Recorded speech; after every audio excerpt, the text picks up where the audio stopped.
Cliffhanger Chapter 4. Biscuits and I teamed up for the canoe race. Biscuit sat at the front, a canoe tipped forward. We swapped around, which was exceedingly difficult. We got a bit wet in the process, but eventually I was squashed in the front and Biscuit sat behind me. Our canoe tilted backwards, and we decided to put up with it. We agreed not to take the canoe race too seriously.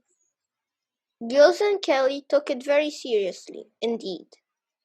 Jake had paired them up in one canoe. Giles stuck his nose in the air at the thought of sharing with Kelly. Kelly her nose at the thought of sharing with Giles, but they made a very speedy pair, and they were soon racing ahead through the water. Laura and Leslie were nippy too, paddling away like crazy. "Come on, you tigers!" Giles yelled, craning back at us. There were just two huge panthers ahead of Giles and Kelly. They had arm muscles like cannonballs and were way out in the front. Giles and Kelly paddled frantically, desperate to catch them up. "Otters!" said Biscuit, wiping his brow. Phew, I don't think much of this canoeing lark, do you, Tim? Yeah, this isn't my idea of fun, I said, pedaling hard. You can say that again, said Biscuit. This isn't my idea of fun, I said. You can say that again, said Biscuit. This isn't my idea of fun, I said, cracking up laughing. You can say that again, said Biscuit, spluttering. We were soon laughing so much we nearly capsized our canoe. Giles and Kelly were getting nearer and nearer the mighty panthers. They drew close, maybe too close. The panthers went a bit wobbly, and suddenly Giles and Kelly were ahead. "We're in front!" Giles yelled triumphantly. "We are the champions!"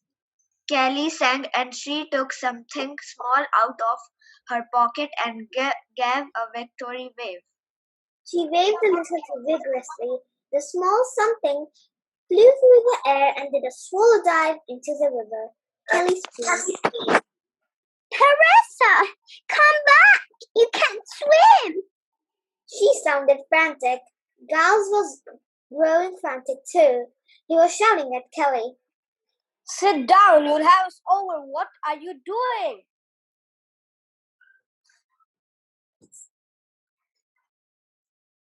Kelly twisted and turned, practically paddling backwards. "What's up with Kelly?" asked Biscuit, blinking at her. She's dropped Teresa in the water. You know, her little troll doll.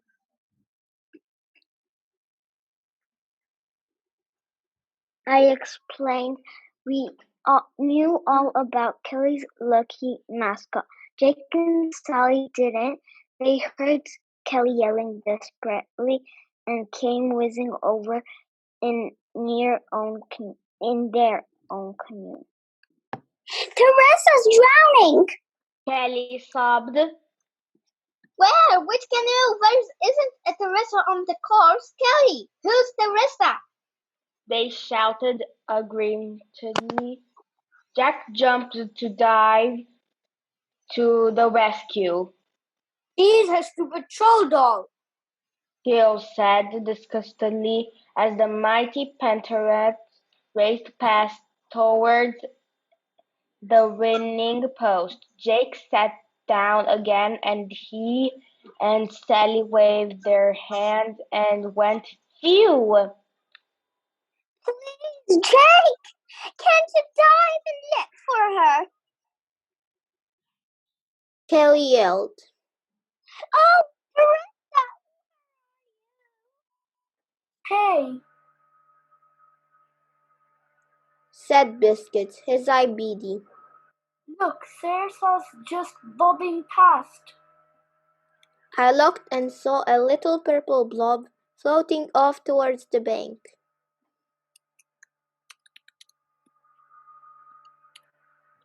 It is Teresa. It's okay, Kelly. I shouted. We've spotted her, Biscuits and me. We'll get her. Yeah, we'll get her out for you, Kelly. Said Biscuits.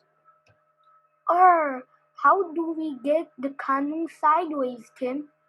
Like this? Not like this.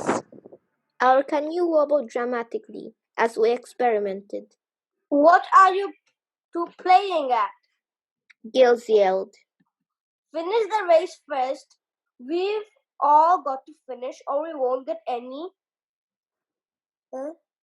points. You can go back for a doll afterwards. He can't wait, said Kelly. Come on, Biscuits, before she gets swallowed up by a fish or something. We made for the bank as best we could. You bird! Giles yelled in the distance. You really nerdy little sissies. I wish he'd get swallowed up by a fish.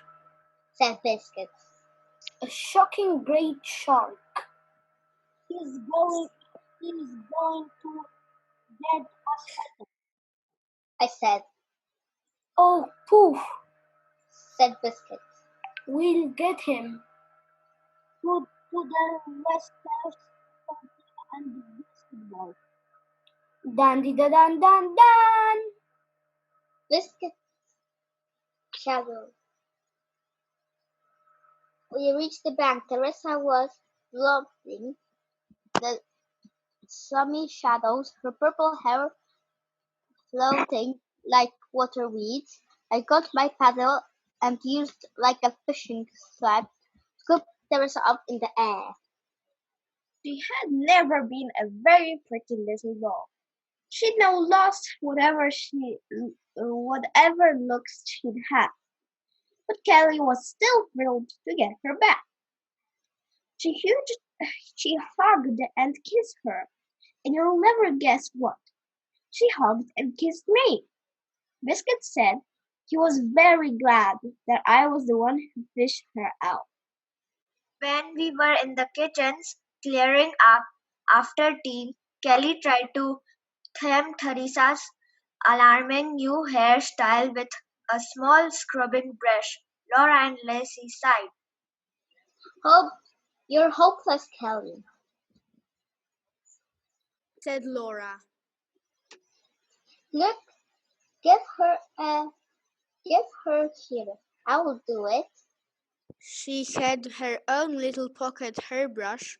Kelly held Teresa while Laura brushed and styled her purple tresses. You're ever so good at hairstyling, Laura, said Leslie. Keep Teresa still, Kelly, said Laura. Shivering, said Kelly. She purred round and found a scrub-up Joe. Here, this will keep you warm until you get your little dress dry. Look, I could do with that cloth, Kelly, said Giles, washing dishes at the sink. This one's all holy and horrible. Teresa's need is greater than yours, Giles, said Kelly fervently. You and that stupid doll.